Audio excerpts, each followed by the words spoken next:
2016 2021 നിയമസഭാ തെരഞ്ഞെടുപ്പ് കോൺഗ്രസ് ഓർക്കാൻ ഇഷ്ടപ്പെടാത്ത നിയമസഭാ തെരഞ്ഞെടുപ്പുകളായിരിക്കും.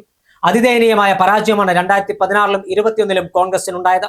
ആ പരാജയത്തിൽ നിന്ന് പാഠം പഠിച്ച് ചാരത്തിൽ നിന്ന് ഉയർത്തെഴുന്നേറ്റ ഫിനിക്സ് പക്ഷിയെ പോലെ കേരള രാഷ്ട്രീയത്തിലേക്കും ഭരണത്തിലേക്കും ഒരു തിരിച്ചുവരവിനെ പറന്നു വരാനാണ് കോൺഗ്രസ് ശ്രമിക്കുന്നത്.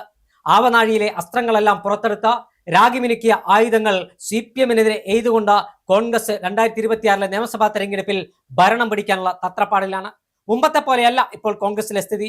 നാഴികയ്ക്ക് 40 വട്ടം ഗ്രൂപ്പിന്റെ പേര് പറഞ്ഞ നേതാക്കന്മാർ തമ്മിലടിക്കുന്നില്ല. ഒരേ മനസ്സോടുകൂടി ഒറ്റക്കെട്ടായി കേരളത്തിലെ ഭരണം പിടിക്കുക എന്ന ഒറ്റ ലക്ഷ്യത്തോടു കൂടിയാണ് കോൺഗ്രസ് ഈ തെരഞ്ഞെടുപ്പിനെ നേരിടുന്നത്. കാസർഗോഡ് ജില്ലയിലെ മഞ്ചേശ്വരം മുതൽ തിരുവനന്തപുരം ജില്ലയിലെ പാറശാല വരെയുള്ള 140 മണ്ഡലങ്ങൾ, ആ 140 മണ്ഡലങ്ങളിലും ഒരേ മനസ്സോടുകൂടി ഒറ്റക്കെട്ടായി തെരഞ്ഞെടുപ്പ് പ്രവർത്തനം നടത്തിയാൽ ഇത്തവണ കോൺഗ്രസിന്റെ മുഖ്യമന്ത്രി അധികാരത്തിൽ വരുമെന്ന കാര്യത്തിൽ ഒരു തർക്കവുമില്ല. 10 വർഷക്കാലമായി കേരളം ഭരിച്ചു മുടിച്ചുകൊണ്ടിരിക്കുന്ന ഇടതു സർക്കാരിനെതിരായ ജനവിധിയായിരിക്കും ഇത്തവണ ഉണ്ടാകുമെന്ന കോൺഗ്രസ് നേതാക്കന്മാർ ആത്മവിശ്വാസം പ്രകടിപ്പിക്കുമ്പോഴും കോൺഗ്രസിന്റെ താഴെത്തട്ടുള്ള പ്രവർത്തകന്മാർ കൂടുതൽ ഉണർന്നാൽ മാത്രമേ 100 എന്ന മാന്ത്രിക സംഖ്യ കോൺഗ്രസിന് തികയ്ക്കാൻ കഴിയൂ. എന്തായാലും ഒറ്റക്കെട്ടായി കോൺഗ്രസ് പോരാട്ട രംഗത്താണ്. സ്ഥാനാർത്ഥി പട്ടിക ഒരുപക്ഷെ ഫെബ്രുവരി പകുതിയോടുകൂടി ആദ്യഘട്ട സ്ഥാനാർത്ഥി പട്ടിക പ്രഖ്യാപിക്കുമെന്ന് തന്നെയാണ് നമുക്ക് ലഭ്യമാകുന്ന വിവരം. ഘടകകക്ഷികളുമായുള്ള ചർച്ച പൂർത്തീകരിച്ചാൽ ആദ്യഘട്ട സ്ഥാനാർത്ഥി പട്ടിക പുറത്തിറക്കുമെന്നാണ് കോൺഗ്രസ് നേതാക്കന്മാരിൽ നിന്നും അറിയാൻ കഴിഞ്ഞത്. എന്താണ് കോൺഗ്രസ് കാത്തുവെച്ച സർപ്രൈസ് സ്ഥാനാർത്ഥി പട്ടിക? എന്തൊക്കെയാണ് ഇത്തവണ തെരഞ്ഞെടുപ്പിൽ കോൺഗ്രസിന്റെ തന്ത്രങ്ങൾ? മഞ്ചേശ്വരം മുതൽ പാറശാല വരെയുള്ള 140 മണ്ഡലങ്ങളിൽ കോൺഗ്രസ് ലക്ഷ്യം വെക്കുന്ന മണ്ഡലങ്ങൾ ഏതെല്ലാമാണ്? വിശദമായി പരിശോധിക്കാം. PS സൗപർണികയാണ് കൂടിയുള്ളത്. 2016 2021 നിയമസഭാ തെരഞ്ഞെടുപ്പിൽ ദയനീയമായ പരാജയമാണ് കോൺഗ്രസ് ഉണ്ടായത്. ഇനി കേരള രാഷ്ട്രീയത്തിലേക്ക് കോൺഗ്രസിന് ഒരു തിരിച്ചുവരവില്ല എന്നാണ് 2021 തോൽവിക്ക് ശേഷം പല രാഷ്ട്രീയ നിരീക്ഷകരും പറയുന്നത്. അതായത് പിണറായി വിജയൻ സർക്കാരിന്റെ തുടർഭരണം, ആ തുടർഭരണം ലഭിച്ചതിൽ പലരും അസ്വസ്ഥരായിരുന്നു. കോൺഗ്രസ് ക്യാമ്പ് ആകെ അസ്വസ്ഥരായിരുന്നു. കാരണം കോൺഗ്രസ് ഇത്ര വലിയൊരു പരാജയം കരുതിയിരുന്നില്ല. കോൺഗ്രസ് വിചാരിക്കാത്ത തരത്തിലുള്ള ഒരു പരാജയം കോൺഗ്രസ് നേരിട്ടു. അതുമാത്രമല്ല, സംഘടനാ സംവിധാനം കോൺഗ്രസിന്റെ താറുമാറായതിനും കേരളം സാക്ഷ്യം വഹിച്ചു. എന്നാൽ പിന്നീടുള്ള 5 വർഷം കേരളം കണ്ടത് അവിശ്വസനീയമായ കോൺഗ്രസിന്റെ ഒരു തിരിച്ചുവരവാണ്. ചാരത്തിൽ നിന്ന് ഉയർത്തെഴുന്നേറ്റ ഫിനിക്സ് പക്ഷി എന്നൊക്കെ നമ്മൾ ഗ്രീക്ക് മിത്തുകളിലെല്ലാം കേൾക്കാറുണ്ട്. അതുപോലെ ഒരു ഫിനിക്സ് പക്ഷിയെ പോലെ കോൺഗ്രസ് കേരള രാഷ്ട്രീയത്തിലേക്ക് തിരിച്ചു വരികയാണ്. 2021 തെരഞ്ഞെടുപ്പിന് ശേഷം, പരാജയത്തിന് ശേഷം 2024 ലോക്സഭാ തെരഞ്ഞെടുപ്പ് കേരളത്തിൽ 18 സീറ്റുകളിൽ ഐക്യ ജനാധിപത്യ മുന്നണിയുടെ തേരോട്ടം. ഇക്കഴിഞ്ഞ തദ്ദേശ സ്വയംഭരണ സ്ഥാപനങ്ങളിലേക്കുള്ള തെരഞ്ഞെടുപ്പിൽ 70% സീറ്റുകളും കോൺഗ്രസിന്റെ അജയ്യമായ മുന്നേറ്റം. ഇത് നിയമസഭാ തെരഞ്ഞെടുപ്പിന് ആവർത്തിക്കാൻ കോൺഗ്രസിന് കഴിയില്ലേ? നിലവിലെ സാഹചര്യത്തിൽ എന്ന് വെച്ചാൽ നിലവിലെ കേരളത്തിന്റെ മനസ്സും ട്രെൻഡും കോൺഗ്രസിനൊപ്പമാണെന്നുള്ളതിൽ യാതൊരു സംശയമില്ല. ചേട്ടൻ പറഞ്ഞതുപോലെ രണ്ടാമതൊരു പിണറായി സർക്കാർ അധികാരത്തിൽ രണ്ടാമത് വന്നപ്പോൾ എല്ലാവരും കരുതുന്നത്, അല്ലെങ്കിൽ കോൺഗ്രസ് തന്നെ ഒരുപക്ഷെ ഇല്ലാതായി എന്ന് വിമർശിച്ചവരാണ് കേരളത്തിലെ പല രാഷ്ട്രീയ നിരീക്ഷകരടക്കം. കാര്യം നമ്മളെല്ലാം കരുതാണ് കോൺഗ്രസ് തീർന്നു എന്ന് കരുതിയെടുത്ത് നിന്നാണ് എടുത്തു പറയേണ്ട ഒരു പേരാണ് VD സതീശന്റേത്. VD സതീശൻ കോൺഗ്രസിനെ വീണ്ടും ഉയർത്തിക്കൊണ്ടുവന്നു എന്ന് വേണമെങ്കിൽ പറയാം. കാര്യം നമുക്കറിയാം, ഈ പറയുന്ന പോലെ VD സതീശൻ അത്ര പ്രമുഖനായ ഒരു MLA ഒന്നും ആയിരുന്നില്ല. അല്ലെങ്കിൽ ഈ പറയുന്ന പോലെ പ്രതിപക്ഷ നേതാവ് എന്ന തലത്തിലേക്ക് ഉയർന്നു വരുമെന്ന് ആരും കരുതിയ ഒരു നേതാവല്ല. കാര്യം മന്ത്രി പോലും ആയിരുന്നില്ല.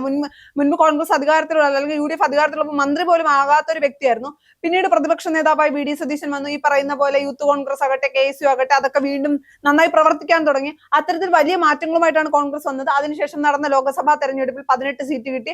അതിനുശേഷം നടന്ന തദ്ദേശ സ്വയംഭരണ സ്ഥാപനങ്ങളിലേക്ക് നടന്ന തെരഞ്ഞെടുപ്പിൽ പോലും വലിയ മിന്നും വിജയം കോൺഗ്രസിന് നേടാൻ കഴിഞ്ഞു. അതൊക്കെ കോൺഗ്രസിന്, അല്ലെങ്കിൽ കേരളത്തിൽ തദ്ദേശ സ്വയംഭരണ സ്ഥാപനങ്ങളിലേക്ക് നടന്ന തെരഞ്ഞെടുപ്പിന്റെ ഫലം പറയുന്നത് കേരളത്തിന്റെ മനസ്സ് കോൺഗ്രസിനൊപ്പമാണ്, കേരളത്തിലെ ട്രെൻഡ് കോൺഗ്രസിനൊപ്പമാണ്. ഇപ്പൊ കേരളത്തിലെ കാറ്റ് എന്ന് പറയുന്നത് കോൺഗ്രസിന് അനുകൂലമായിട്ടുള്ള ഒരു കാറ്റാണ്. അതിന് ഈ പറയുന്ന പോലെ 3 മാസം കൊണ്ട് എന്ത് മാജിക് കാണിച്ചാണ് പിണറായി വിജയൻ അല്ലെങ്കിൽ CPM-ന് അത് മാറ്റാൻ കഴിയുന്ന ഒരു ചോദ്യമുണ്ട്. അത് അത്ര എളുപ്പമുള്ള കാര്യവുമല്ല. ഈ പറഞ്ഞ പോലെ ഭരണവിരുദ്ധ വികാരമുണ്ട്, ശബരിമല സ്വർണ്ണക്കൊള്ള ഉൾപ്പെടെയുള്ള വിഷയങ്ങൾ പൊതുസമൂഹത്തിന് മുന്നിലുണ്ട്. ഇതിനൊന്നും ഈ പറയുന്ന പത്മകുമാരനെ തള്ളിപ്പറയാൻ ഇന്നും കഴിയാത്ത പാർട്ടിക്ക് എന്ത് ധാർമ്മികതയാണ് ശബരിമല വിഷയത്തിൽ പറയാനാകുക എന്നൊരു ചോദ്യം കൂടി ബാക്കിയാണ്. ആ ഒരു സാഹചര്യത്തിലാണ് കോൺഗ്രസിനാണ് എഡ്ജ് എന്ന് നമുക്ക് പറയാൻ പറ്റും. കേരളത്തിൽ ആദ്യ പൊതു തെരഞ്ഞെടുപ്പിൽ എതിരില്ലാതെ ജയിച്ച ഒരു മണ്ഡലമാണ് മഞ്ചേശ്വരം. ആ സപ്തഭാഷാ സംഗമഭൂമി കാസർഗോഡ് ജില്ല നമുക്കറിയാം. കന്നഡയും കൈരളിയും കൈകോർക്കുന്ന ആ മഞ്ചേശ്വരം മുതൽ പാറശാല വരെയുള്ള 140 മണ്ഡലങ്ങളുടെ ഒരു ചരിത്രം എടുത്ത് പരിശോധിച്ചാൽ, ആ മണ്ഡലങ്ങളുടെ ലിസ്റ്റ് എടുത്ത് പരിശോധിച്ചാൽ നമുക്ക് ഒരുപാട് കാര്യങ്ങൾ വിശദമായി പറയാനുണ്ട്. അതായത് 140 മണ്ഡലങ്ങളുടെ ഒരു ലിസ്റ്റ് എടുത്ത് നമുക്ക് പരിശോധിക്കാം. കാസർഗോഡ് ജില്ലയിലേക്ക് വരുമ്പോൾ മഞ്ചേശ്വരം, കാസർഗോഡ്, തൃക്കരിപ്പൂര്, ഉദുമ, കാഞ്ഞങ്ങാട്. 5 നിയമസഭാ മണ്ഡലങ്ങളാണ് കാസർഗോഡ് ജില്ലയിൽ. ഈ 5 നിയമസഭാ മണ്ഡലങ്ങളിൽ നിലവിൽ കാസർഗോഡും മഞ്ചേശ്വരത്തും ഐക്യജനാധിപത്യ മുന്നണി, അതായത് മുസ്ലിം ലീഗിന്റെ സ്ഥാനാർത്ഥികളാണ് ജയിച്ചു വന്നത്. UDF ആണുള്ളത്. ഇത്തവണ അത് മാറ്റം വരും. ഉദുമ തിരിച്ചു പിടിക്കാൻ കഴിയും. തൃക്കരിപ്പൂരിൽ ഉദുമയും പിടിച്ചെടുക്കാൻ കഴിയുമെന്ന ശുഭാപ്തി വിശ്വാസമാണ് കോൺഗ്രസ് ക്യാമ്പിനെ സംബന്ധിച്ചിടത്തോളം ഉള്ളത്. കണ്ണൂരിലേക്ക് വരുമ്പോൾ കണ്ണൂർ ജില്ലയിലെ മണ്ഡലങ്ങളെല്ലാം, അതായത് പയ്യന്നൂരും തളിപ്പറമ്പും കണ്ണൂരും ധർമ്മടവും അഴീക്കോടും കൂത്തുപറമ്പും പേരാവൂരും ഇരിക്കൂറും തലശ്ശേരിയും ഉൾപ്പെടെയുള്ള മട്ടന്നൂരും അടക്കമുള്ള മണ്ഡലങ്ങൾ എടുത്ത് പരിശോധിക്കുമ്പോൾ അവിടെ കോൺഗ്രസിനുള്ള MLA മാർ ഇരിക്കൂറിലും പേരാവൂരിലും മാത്രമാണ്. സജീവ് ജോസഫും അതോടൊപ്പം തന്നെ സണ്ണി ജോസഫും കല്യാശ്ശേരി അടക്കമുള്ള മണ്ഡലങ്ങളിൽ കോൺഗ്രസിന് 2 MLA മാർ മാത്രമാണുള്ളത്. ഇത്തവണ കണ്ണൂരും അതോടൊപ്പം തന്നെ അഴീക്കോടും കൂത്തുപറമ്പും ഒരുപക്ഷെ തളിപ്പറമ്പടക്കം തിരിച്ചു പിടിക്കാൻ കഴിയുമെന്നാണ് കോൺഗ്രസ് ക്യാമ്പിന്റെ പ്രതീക്ഷ. കഴിഞ്ഞ തവണ തളിപ്പറമ്പ് കോൺഗ്രസ് നേതാവ് VP അബ്ദുൾ റഷീദ് എന്ന് പറയുന്ന യൂത്ത് കോൺഗ്രസിന്റെയും നേതാവിന് കപ്പിനും ലിപ്പിനും ഇടയിലാണ് കണ്ണൂർ നഷ്ടമായത്. ഇത്തവണ കണ്ണൂർ ജില്ലയിൽ മികച്ച മുന്നേറ്റം ഉണ്ടാക്കാൻ കഴിയുമെന്ന് തന്നെയാണ് കോൺഗ്രസിന്റെ കണക്കൂട്ടൽ. കോഴിക്കോട് ജില്ലയിലേക്ക് നമ്മൾ കടന്നു വരുമ്പോൾ വടകര, നാദാപുരം, പേരാമ്പ്ര, കുറ്റ്യാടി, കൊയിലാണ്ടി, ബാലുശ്ശേരി, എലത്തൂര, ബേപ്പൂര്, കോഴിക്കോട് നോർത്ത്, കോഴിക്കോട് സൗത്ത്, കൊടുവള്ളി, തിരുവമ്പാടി തുടങ്ങിയ മണ്ഡലങ്ങളുണ്ട്. ആ മണ്ഡലങ്ങളിൽ കൊയിലാണ്ടിയും നാദാപുരവും അതോടൊപ്പം തന്നെ പേരാമ്പ്രയും കുറ്റ്യാടിയും തിരുവമ്പാടിയും കോഴിക്കോട് സൗത്തും ബാലുശ്ശേരിയും ഇത്തവണ പിടിച്ചെടുക്കാൻ കഴിയുമെന്ന ശുഭാപ്തി വിശ്വാസമാണ് കോൺഗ്രസ് ക്യാമ്പിനുള്ളത്, ഐക്യജനാധിപത്യ മുന്നണിക്കുള്ളത്. നിലവിൽ കോൺഗ്രസിന് ഒറ്റ സീറ്റ് MLA മാരില്ലാത്ത ജില്ലയാണ് കോഴിക്കോട്. അവിടെ ഞാൻ ചോദിക്കാൻ വേണ്ടിട്ട് കോർപ്പറേഷൻ പോലും ഇപ്പോഴും കോൺഗ്രസിന്റെ കയ്യിലല്ല. അപ്പൊ അങ്ങനെ ഒരു ജില്ല അല്ലെങ്കിൽ അങ്ങനെയുള്ള ഒരു സ്ഥാനത്ത് പിടിച്ചെടുക്കാത്ര എളുപ്പമല്ലല്ലോ കോഴിക്കോട്. തീർച്ചയായും കോഴിക്കോട് ശക്തമായ മത്സരം നടക്കുന്ന മണ്ഡലങ്ങളാണ് എന്ന കാര്യത്തിൽ തർക്കമില്ല. പക്ഷേ ഞാൻ ഈ പറഞ്ഞ കഴിഞ്ഞ തദ്ദേശ സ്വയംഭരണ സ്ഥാപനങ്ങളുടെ റിസൾട്ട് എടുത്ത് പരിശോധിക്കുമ്പോൾ കൊയിലാണ്ടിയും കുറ്റ്യാടിയും നാദാപുരം അടക്കം UDF-നും ഐക്യജനാധിപത്യ മുന്നണിക്കും വലിയ ലീഡ് നൽകിയ മണ്ഡലമാണ്. അവിടെ തിരുവമ്പാടി ഇത്തവണ കോൺഗ്രസ് പിടിക്കുമെന്ന കാര്യത്തിൽ ഒരു തർക്കവുമില്ല. അത് കോൺഗ്രസോ മുസ്ലിം ലീഗോ മത്സരിക്കുന്ന സ്ഥാനത്തിൽ മുസ്ലിം ലീഗ് മത്സരിക്കുന്ന സീറ്റാണ്. കൊയിലാണ്ടി ഇത്തവണ വെന്നിക്കൊടി പാറിക്കാനുള്ള യുവ സ്ഥാനാർത്ഥികൾ ഇത്തവണ രംഗത്തിറങ്ങാൻ പോവുകയാണ്. കോഴിക്കോട് സൗത്ത് ഉൾപ്പെടെയുള്ള മണ്ഡലങ്ങൾ തിരിച്ചുപിടിക്കും. എന്തായാലും കോഴിക്കോട് ജില്ലയിൽ മികച്ച മുന്നേറ്റം ഇത്തവണ കോൺഗ്രസിനുണ്ടാകും. തൊട്ടടുത്ത് വയനാട്ടിലേക്ക് വരുമ്പോൾ കൽപ്പറ്റയും സുൽത്താൻ ബത്തേരിയും മാനന്തവാടിയും, അതിൽ സുൽത്താൻ ബത്തേരിയും കൽപ്പറ്റയും കോൺഗ്രസിന്റെ കൈകളിലാണ്. ടി സിദ്ദീഖും IC ബാലകൃഷ്ണനും അപ്പുറം മാനന്തവാടി കൂടി ഇത്തവണ തിരിച്ചുപിടിക്കാൻ കഴിയുമെന്ന് തന്നെയാണ് കോൺഗ്രസ് ക്യാമ്പിന്റെ അവകാശവാദം.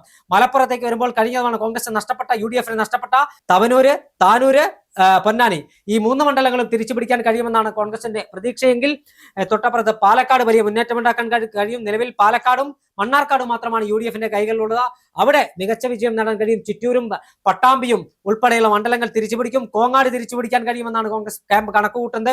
ഇപ്പുറം തൃശ്ശൂരേക്ക് വരുമ്പോൾ തൃശ്ശൂരിൽ കോൺഗ്രസ് ഇപ്പോൾ ജയിച്ചത് ചാലക്കുടിയിൽ മാത്രമാണ്. ചാലക്കുടിക്ക് പുറമെ ഇരിങ്ങാലക്കുട, തൃശ്ശൂര്, ഒല്ലൂര്, മണലൂര്, വടക്കാഞ്ചേരി ഉൾപ്പെടെയുള്ള മണ്ഡലങ്ങൾ ഇത്തവണ തൃശ്ശൂർ മണ്ഡലം ഉൾപ്പെടെ തിരിച്ചുപിടിക്കാൻ കഴിയുമെന്നാണ് കോൺഗ്രസിന്റെ ശുഭാപ്തി വിശ്വാസം. തൊട്ടുപുറം എറണാകുളം കോൺഗ്രസിന്റെ പൊന്നാപുരം കോട്ടയാണെങ്കിൽ കഴിഞ്ഞവ നഷ്ടപ്പെട്ട കളമശ്ശേരിയും കൊച്ചിയും കോതമംഗലവും ഇത്തവണ തിരിച്ചുപിടിക്കും എന്ന കാര്യത്തിൽ തർക്കമില്ല എന്നാണ് കോൺഗ്രസ് ക്യാമ്പിന്റെ അവകാശവാദം.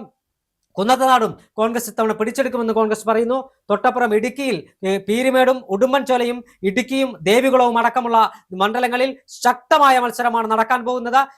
നിലവിൽ തൊടുപുഴ മാത്രമാണ് UDF-ന്റെ കൈകളിലുള്ളത്. മറ്റു മണ്ഡലങ്ങൾ പിടിച്ചെടുക്കാൻ കഴിയും. ആലപ്പുഴയിലേക്ക് പോകുമ്പോൾ ഹരിപ്പാട് മാത്രമാണുള്ളത്.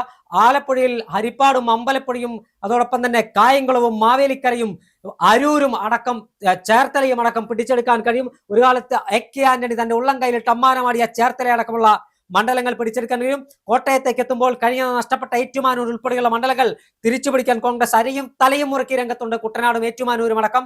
തൊട്ടുപുറത്ത് കൊല്ലത്തേക്ക് പത്തനംതിട്ടയിലെ 5 മണ്ഡലങ്ങൾ നിലവിൽ LDF-ന്റെ കൈകളിലാണ്. അവിടെ മുഴുവൻ സീറ്റിലും ജയിക്കാനാവുമെന്നാണ് കോൺഗ്രസിന്റെ പ്രതീക്ഷ.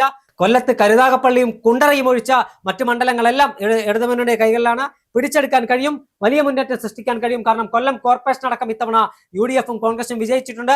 തിരുവനന്തപുരത്ത് കോവളം ഒഴികെ ബാക്കിയെല്ലാം CPM-ന്റെ കൈകളിലാണ്. കോവളത്തിന് പുറമെ പാറശാല, നെയ്യാറ്റിൻകര, കാട്ടാക്കട, ചെറിയൻകീഴ്, തിരുവനന്തപുരം സെൻട്രല്, കഴക്കൂട്ടം, വർക്കല, നെടുമങ്ങാട്, വാമനപുരം ഉൾപ്പെടെയുള്ള മണ്ഡലങ്ങൾ പിടിച്ചെടുക്കാൻ കഴിയുമെന്നാണ് കോൺഗ്രസിന്റെ പ്രതീക്ഷ. എന്തായാലും സപ്തഭാഷാ സംഘഭൂമിയിൽ നിന്ന് ആരംഭിച്ച് തമിഴ്നാടും കേരളവും കൈകോർക്കുന്ന അനന്തപത്മനാഭന്റെയും അയ്യങ്കാളിയുടെ മണ്ണായ തിരുവനന്തപുരം വരെയുള്ള 14 ജില്ലകളിൽ മികച്ച മുന്നേറ്റം നടത്തി 100-ലധികം സീറ്റുമായി ഐക്യജനാധിപത്യ മുന്നണി അധികാരത്തിൽ വരുമെന്ന് തന്നെയാണ് കോൺഗ്രസിന്റെയും ഐക്യജനാധിപത്യ മുന്നണിയും കണക്കുകൂട്ടൽ. ഇപ്പൊ ഈ പറയുന്ന പോലെ സീറ്റ് ചർച്ചകളൊക്കെ നടക്കുന്നതേ ഉള്ളൂ. അപ്പൊ മറ്റൊരു ചോദ്യം ഉണ്ടല്ലോ, ഈ പറയുന്ന പോലെ സീറ്റുകൾ വെച്ചു മാറിയാൽ ഇപ്പൊ കോൺഗ്രസ് അല്ലെങ്കിൽ ഈ പറയുന്ന പോലെ മുസ്ലിം ലീഗിന്റെ സീറ്റ്, അങ്ങനെ ഇപ്പൊ നമുക്കറിയാലോ CMPയുടെ സീറ്റ്, ഇതൊക്കെ വെച്ചു മാറൽ ഒരു മാറ്റം, അല്ലെങ്കിൽ ഈ പറയുന്ന പോലെ ഈ പരാജയപ്പെട്ട് കിടക്കുന്ന പല സീറ്റുകളും തിരികെ പിടിക്കാനാകില്ല, ഒരു വെച്ചുമാറ്റം ഉണ്ടായാൽ? തീർച്ചയായും അങ്ങനത്തെ ചർച്ച ആണ് ഉഭയകക്ഷി ചർച്ചയിൽ നടക്കുന്നതെന്നാണ് മനസ്സിലാക്കാൻ കഴിയുന്നത്. മുസ്ലിം ലീഗ് മത്സരിച്ച ചില സീറ്റുകൾ കോൺഗ്രസ് മത്സരിക്കാനുള്ള താല്പര്യം പ്രകടിപ്പിച്ചിട്ടുണ്ട്. കേരള കോൺഗ്രസ് മത്സരിച്ച് പരാജയപ്പെട്ട ചില സീറ്റുകളിൽ കോൺഗ്രസ് മത്സരിപ്പിക്കാൻ താല്പര്യം പ്രകടിപ്പിച്ചിട്ടുണ്ട്. എന്തായാലും ഉഭയകക്ഷി ചർച്ചയ്ക്ക് ശേഷം മാത്രമേ അക്കാര്യത്തിൽ ഒരു വ്യക്തത വരൂ. കോൺഗ്രസ് UDFും വലിയ ആത്മവിശ്വാസത്തിലാണ്. താല്പര്യം പ്രകടിപ്പിക്കുന്നതിൽ ഉപരിയായി മണ്ഡലങ്ങളിൽ കൃത്യമായി മികച്ച സ്ഥാനാർത്ഥികളെ രംഗത്തിറക്കി അരയും തലയും മുറക്കി രംഗത്തിറങ്ങിയാൽ ഇത്തവണ UDFന് 100 സീറ്റുമായി അധികാരത്തിലേറാൻ കഴിയുമെന്ന കാര്യത്തിൽ ഒരു തർക്കവുമില്ല.